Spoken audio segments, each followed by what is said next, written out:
Hello guys, bersama saya lagi dalam Alright Nopod Channel. Saman RM 2 juta ringgit. Hari ini ya dalam sidang perbicaraan mahkamah menjadi kecoh, akhirnya terpaksa direhatkan. Terpaksa direhatkan. Jadi apa yang berlaku? Ya, ini yang menarik untuk saya kongsikan. Dan fitnah ini berkaitan dengan kes saman fitnah Lim Guang Eng terhadap Papa Gomo yang menfitnah anak kepada Lim Guang Eng. Dan Lim Guang Eng menyaman Papa Gomo sebayar RM 2 juta ringgit. Jadi mari kita ikuti apa yang berlaku di mahkamah sebentar tadi, sahabat-sahabat semua. Tapi sebelum saya teruskan, jangan lupa juga untuk terus support Alright Nopod Channel dengan cara tekan butang subscribe, like, dan share. Mari kita ikuti berita gempa hari ini. Guang Eng, ya, peguam blokir bertikam lidah tentang siapa berbohong. Jadi itu antara satu kenyataan ya yang akhirnya membuatkan perbicaraan ini menjadi kecoh. Perbicaraan kes saman fitnah Lim Guang Eng dan anak lelakinya terhadap penulis blog Wan Muhammad Azri Wan Deris ataupun dikenali sebagai Papa Gomo menyaksikan pengurusi DAP itu bertikam lidah dengan peguam bekas Esko Pemuda UMNO tersebut tentang siapa yang berbohong. Perang mulut tercetus semasa pemeriksaan balas apabila peguam Logan Iskandar Abdullah yang mewakili Papa Gomo mengajukan beberapa soalan berhubung dakwaan Lim bahwa penulis blog itu membuat dakwaan pencabulan seksual ke atas anak Lim. Dakwaan itu dibuat pada tahun 2011. Ialah anak Lim yang ketika itu berusia 15 tahun. Clin Lim didakwa mencabul secara seksual rakan sekelasnya. Semasa di kandang saksi, Lim menjawab bahawa anaknya masih di bawah umur ketika itu. Ketika dakwaan itu dibuat oleh Papa Gomo dan mesti berhati-hati kerana ia melibatkan kanak-kanak. Kamu berbohong di mahkamah, kata Lim. Logan pula peguam kepada Papa Gomo menjawab, tarik balik kenyataan itu. Ursuruja Kehakiman Mahkamah Tinggi Kuala Lumpur, Eddie Yeo kemudian terpaksa menghentikan prosiding buat seketika bagi meredakan keadaan yang semakin hangat.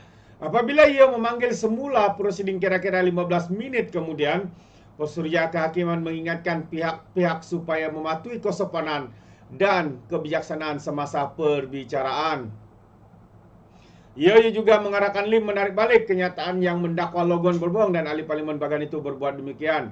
Lim dan anaknya menyaman Papa Gomo kerana mendakwa Clin pada 29 Februari tahun 2020 membawa masuk RM 2 juta ke Singapura tanpa mengisytiharkan. Clin mendakwa dia difitnah dengan tuduhan bahawa dia telah ditahan oleh pihak berkuasa Singapura ketika itu kerana memasuk wang yang tidak diisytiharkan. Lim pula mendakwa dia difitnah atas dakwaan bahawa dirinya kemudian terbang ke Singapura untuk cuba menyelamatkan anaknya. Lim menuntut ganti rugi RM 3 juta daripada Muhammad Azri yang dikenali sebagai Papa Gomo itu. Tindakan sivil tertumpu pada hantaran Facebook bertarikh 14 Mac 2020. Dalam pembelaannya, Papa Gomo membangkitkan pembelaan justifikasi dan komen adil sebagai pembelaan alternatif kepada dakwaan utamanya bahawa hantaran dalam talian itu berasal daripada akaun yang bukan di bawah kawalannya. Lim diwakili peguam Simon Murali. Itu dia. Kalau sudah hampir kantoi, mulalah memberikan alasan kononnya Facebook itu bukan dia yang buat. Ini selalu kita dengar ya. Kalau walau tidak tahu lebay-lebay kantoi, akhirnya apa selalu jawaban mereka? Katanya bukan dia yang post, admin kepada Facebook dia yang post. Lebih kurang lah ya, mungkin ini dipelajari oleh Papa Gomo daripada lebay-lebay pas ini, memberi alasan-alasan yang tidak masuk akal. Dan sebenarnya saya sendiri pun tidak percaya 1 sen pun dengan Papa Gomo ini, kerana kita tahu individu ini memang terkenal ya dengan sikap, attitude, tindakan yang suka sangat menfitnah. Ya, berapa kali kalah saman fitnah, tidak satu pun beliau menang sahabat semua dalam saman fitnah. Ya, apabila dia menfitnah Perdana Menteri kita, dia kalah dan membayar hampir 1 juta ringgit kerana menfitnah Perdana Menteri kita. Dan hari ini sahabat semua, sebelum saya akhiri, satu lagi perkara yang mengejutkan kita ya apabila SPRM menahan pegawai penguat kuasa minta 12,000 tutup kes rogol. Wow, macam-macam berlaku ni. Jadi Suruhanjaya Pencegahan Rasuah Malaysia, ISPRM Pulau Pinang menahan seorang pegawai penguat kuasa kerana disaki meminta dan menerima rasuah kira-kira RM12,000 sebagai balasan untuk menutup satu kes rogol. Menurut sumber, lelaki berusia lingkungan 40 tahun itu ditahan kira-kira 10 pagi semalam ketika hadir memberi keterangan di pejabat ISPRM Pulau Pinang. Suspek dipercaya melakukan kesalahan itu sekitar 2019 dan menerima rasuah daripada seorang individu sebagai balasan untuk menutup satu kes rogol, katanya. Sementara itu, pengarah ISPRM Pulau Pinang, Muhammad Fuad B. Basra, ketika dihubungi mengesahkan penahanan itu dan lelaki terbabit akan dibawa ke Mahkamah Perlis hari ini untuk didakwa. Beliau berkata kes itu disiasat di bawah Seksyen 165 Kanun Keseksaan. Jadi sahabat semua, ini yang sedang berlaku dalam negara kita. Kes-kes rasuah makin banyak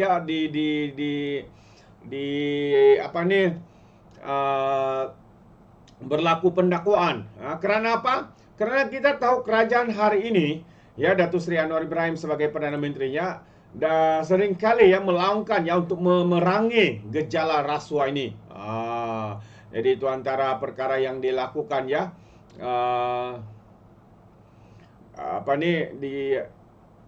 berlaku yang juga menjadi tumpuan untuk negara kita bagi memerangi gejala rasuah yang berlaku di dalam negara kita. Jadi kita ucapkan tahniah kepada Perdana Menteri kerana sentiasa fokus untuk memerangi rasuah. Tidak kira siapa, tidak kira orang kerajaan kah, siapakah, pembangkang kah dan sebagainya. Jika melakukan kesalahan, pastinya akan dikenakan tindakan khususnya yang melibatkan rasuah. Pucuk pimpinan tak kompromi, salah laku warga PDRM. Wow, ini kenyataan terkini daripada polis di Raja Malaysia. Ketua polisnya, iaitu pucuk pimpinan polis Raja Malaysia, tidak akan berkompromi terhadap warga pasukan keselamatan itu jika didapati terlibat dalam salah laku atau melanggar peraturan, kata Ketua Polis Negara. Katanya sejak Januari hingga Jun lalu, jumlah kertas siasatan dibuka berkaitan salah laku dan pelanggaran peraturan oleh warga PDRM menunjukkan peningkatan berbanding tempoh sepanjang tahun 2023. Dari Januari hingga 2024, sebanyak 1,760 kertas siasatan telah dibuka berbanding 1,665 kertas siasatan sepanjang tahun lalu.